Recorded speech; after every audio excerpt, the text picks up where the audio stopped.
오늘 우리 여호수아 19장 1절에서 23절에 성경의 예언을 성취한 기업 분배에 대해서 나와 있습니다. 우리가 성경의 예언을 다 성취하는 기업의 분배라는 것입니다. 오늘 1절 말씀 같이 읽어보겠습니다. 시작. 두 번째로는 곧 시몬 자손의 지파를 위해 그 가문별로 제비를 뽑았습니다. 그 유산은 유다 자손들의 경계 내에 있습니다. 여러분, 가나안 분배의 이제 마지막 국면으로 들어가고 있습니다. 시몬 지파 등장하는데요. 눈에 띄는 표현은 유다 자손의 경계 내에 있다. 유다 자손에. 시몬은 독립된 넓은 영토를 받지 못하고요. 유다 지파의 땅 안에 거하게 됩니다. 우연이 아니라 하나님의 섭리였다라는, 우연이 아니라. 그러니까 여러분, 우리가 하나님의 일이 우연처럼 보이지만 여러분, 제비 뽑기로 계속 이제 땅을 주잖아요. 제비 뽑기는 우리가 뭐 어떤 인간의 생각이 적용할 수 없지 않습니까? 하나님의 뜻이 나오는 것입니다. 창세기 49장에 야곱은 시므온과 레위를 향해서 너희는 흩어지리라. 레위는 제사장 직분으로 흩어졌고요. 시므온은 유다 안으로 흩어지게 됩니다. 이 약속의 성취는 인간의 생각과 다르게 하나님의 방법대로 이루어진다는 것이죠. 하나님은 각 지파에게 동일한 크기의 땅을 주지 않았다라는 거예요. 여러분, 왜 그러냐면요, 지파들마다 그 인구가 달라요. 인원이 다릅니다. 동일한 크기의 땅을 주지 않습니다. 각 지파마다 여기저기 땅이 크기도 다르고 모양도 다릅니다. 우리가 미국 지도 보면요, 그 주마다 크기가 다 달라요. 어떤 주는 엄청 크고요. 텍사스 같은 데는 막 미국 어마어마하게 크고요. 또 뭐 어떤 주는 굉장히 또 작죠. 그러나 하나님은 그 지파에게 필요한 동일한 은혜로 필요한 땅을 주셨다는 거예요. 하나님이 정하신 뜻대로, 하나님의 뜻대로 주셨다는 거예요.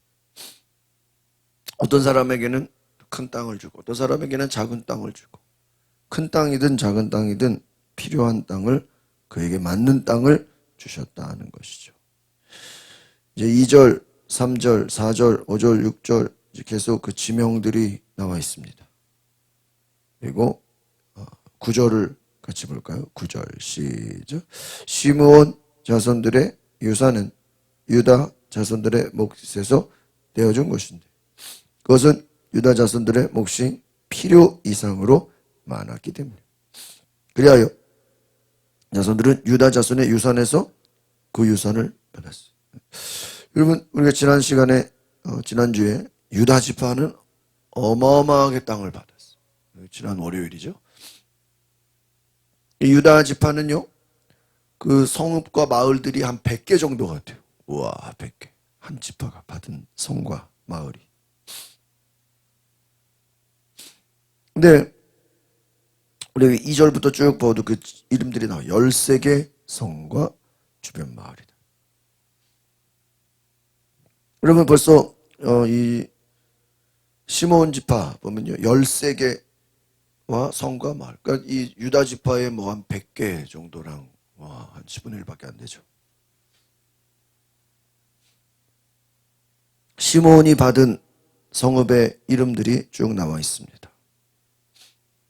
이들은요, 편안한 자리를 받지 못했고 어떤 경계선에 대한, 경계는 어떤 이런 가장자리, 우리가 그 지역의 어떤 그 다른 지역하고 겹치는 경계 지역 있죠? 예, 전방, 그 지역의 끄트머리, 주변 자리를 받게 되었습니다. 오늘 이 말은 뭐냐? 하나님이 어떤 사람들은 또 중심가를 주시고 또 어떤 사람은 변두리를 또 주시기도 합니다. 그러나 그럼 다 이유가 있는 겁니다. 변두리는 변두리대로, 또 중심가는 중심가대로. 그럼 무조건 중심가는 중요하고 변두리는 안 중요하냐? 그렇지 않다는 것입니다. 여러분, 다 중요하다는 것입니다. 하나님의 나라 입장에서는요, 각자 그 지역에게 주신 사명이 있다는 거예요. 다 각자 의미가 있습니다. 시므온은 그렇게 막 눈에 띄지는 않지만, 여러분, 경계라는 건 뭐죠? 잘 지키지 않으면 침략을 당할 수 있죠. 중요합니다. 중요한 것이죠. 그래서 이 지역들의 이름들을 쭉 보면서 이 시므온 자손들의 유산, 오늘 9절에 보니까 유다 자손들의 몫에서 떼어줬다 이럽니다. 왜? 유다는 너무 많았다라는 거예요. 유다 자손들의 몫이 오늘 뭐라고 되어 있어요? 필요 이상으로 많았다. 그러니까 자기 인구에 비해서 너무 많은 거예요. 얘네들도 왜 이렇게 너무 많죠? 그러니까 너무 많으니까 거기서 좀 시므온에게 내줘라. 그러니까 하나님 나라는 혼자서 다 가져가는 게 아니라 주변에 어떻게 해주는 거예요? 나누게 하신다. 분배. 나누게 하신다. 한번 따라해 보겠습니다. 넘치는 자는 나누고 부족한 자는 공급받는다. 그러면 넘치는 자들은 좀 나눠야죠.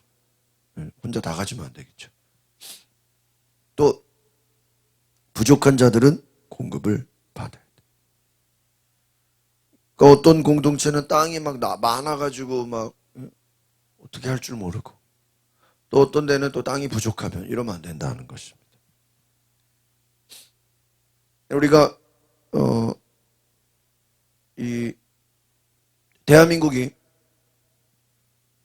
그래도 크게 다른 어떤 외국들에 비해서 빈부격차가 심하지, 제가 인문학 공부 때 배웠던 것인데, 이승만 대통령 때 이 나라가 토지개혁을 했다는 거예요. 토지개혁. 그게 뭐냐면 한 사람이 땅을 왕창 갖지 못하고 그 소장농, 당시 자기 밑에서 일하는 사람들에게 그 땅을 나눠주고, 그럼 땅값을 못 받았으니까 나중에 일해서 갚는 걸로 토지를 나눠주게 했다는 거예요. 그래서 당시에 남의 집에서 일하는 사람도 자기 땅을 하나를 받게 됐다는 거죠. 이렇게 엄청난 개혁이죠.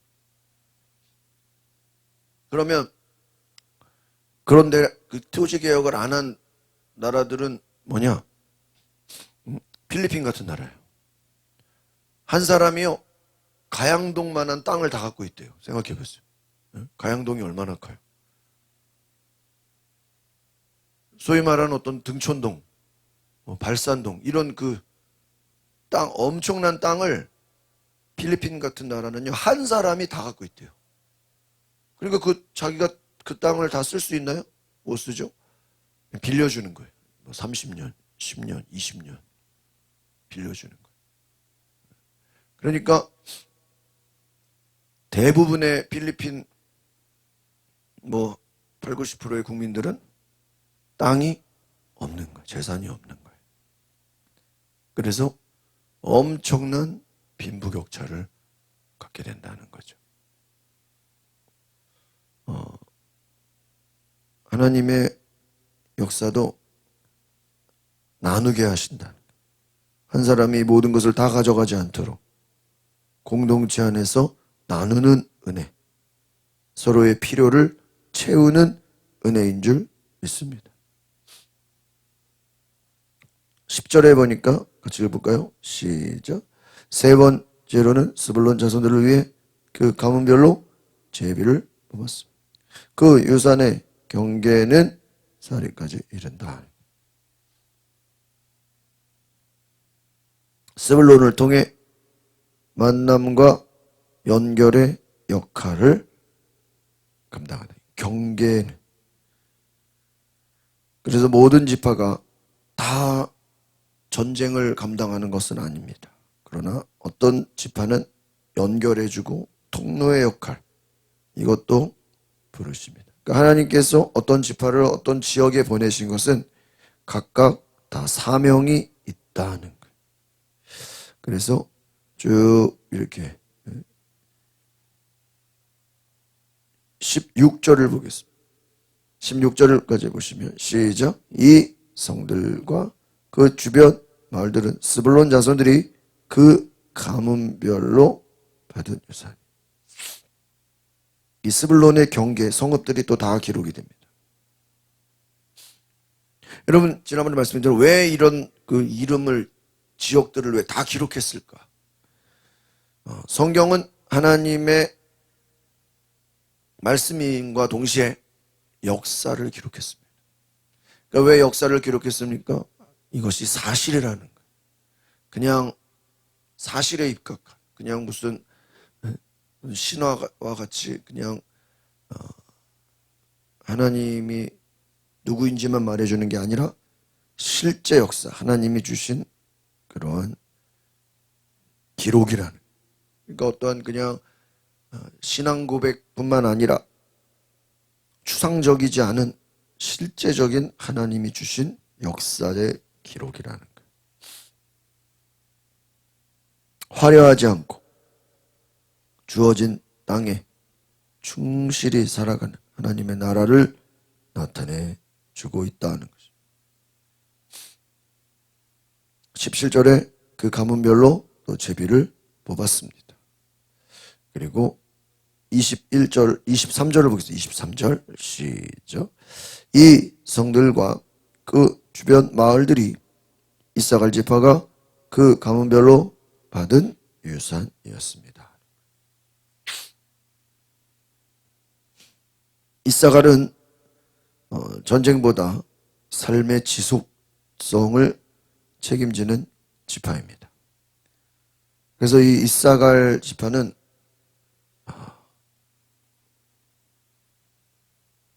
책임을 져야 하는 아주 중요한 또 지파다라는 것이죠. 그래서 이사갈이 받은 이스라엘 평야가 있습니다. 평야. 평야라는 큰 땅이죠. 이스라엘 역사에서 매우 중요한 땅입니다. 많은 전쟁이 이 땅에서 일어났다고 합니다. 이사갈 지파가 받은 이스라엘 평야. 그래서 우리가 이스라엘 이 뒤에 이제 나중에 열왕기하라든지 쭉 이제 역사를 보면요, 거기서 막 엄청난 전쟁과 싸움과 많은 일들이 일어납니다. 18절에 보니까 그 경계에는 이스라엘 이렇게 여기가 굉장히 유명한 전쟁을 했던 지역입니다. 겉으로는 평범한 평야 땅인데 그 지역은 많은 전쟁과 역사의 장소가 된다는 것입니다. 너무나 중요한 결정적인 역할을 했던 그런 지역을 이사갈이 받게 됩니다. 그래서 오늘 이사갈 지파가 그 가문별로 받은 유산 23절을 보시면 크고 작음과 상관없이 하나님은 그 지파에게 필요한 만큼 주신다는. 여러분 하나님이 주시는 은혜와 축복이라는 것은요, 부족함이 없다는 거예요. 필요한 만큼. 충분하도록. 감당할 수 있는 그 자리, 또 사명. 어떤 지역은 또 중심부대로, 어떤 지역은 또 경계선대로, 어떤 지역은 또 전쟁의 또 요충지로, 어떤 지역은 그 사명대로 하나님이 주신 계획과 섭리 가운데. 그럼 한번 따라하겠습니다. 하나님이 나에게 주신 자리가 은혜입니다. 이것을 생각해야 돼요. 그러니까 여러분 우리 세상 모든 것은요, 비교하기 시작하면 한도 끝도 없고 감사할 수 없어요. 왜 저 사람은 여러분 유다 지파는 한 100개 성 받았는데 아니 왜 우리 뭐 시몬 얘네들은 한 13개 뭡니까 이게? 왜 성이 이렇게 차이가 나면 됩니까? 하나님이 공평해야지. 왜 누구는 많이 주고 누구는 조금 주고. 그런데 또 하나님이 그만한 이유가 있고 또 하나님의 약속은 이미 수백 년 전에 창세기에서 야곱이 그 아들 지파들에게 아들들에게 예언한 대로 그 예언이 수십 년 수백 년이 지나서도 하나님의 말씀은 그대로 이루어지는 줄 믿습니다. 하나님의 말씀은 그대로 이루어지고 그 말씀대로 하나님은 일하신다. 누구든지 다 크게 받고 많이 받고 뭐 좋은 땅 받으면 좋겠죠. 그러나 하나님은 각 사람에게 필요한 만큼 또 그 필요한 것을 공급해 주시면서 하나님의 은혜 가운데 우리에게 내게 주신 축복을 은혜를 잘 감당하도록 나아가시기 바랍니다. 기도합니다. 거룩하신 주님, 오늘 내게 주신 은혜, 내게 주신 축복, 내게 주신 사명 귀하게 여기고 감사함으로 여기고 오늘 하나님 앞에서 우리가 온전히 귀하게 쓰임받을 수 있는 거룩한 은혜로 주옵소서. 내게 주신 은혜 감사함으로 하나님께 영광을 돌리게 하옵소서. 예수 그리스도의 이름으로 기도하옵나이다. 아멘.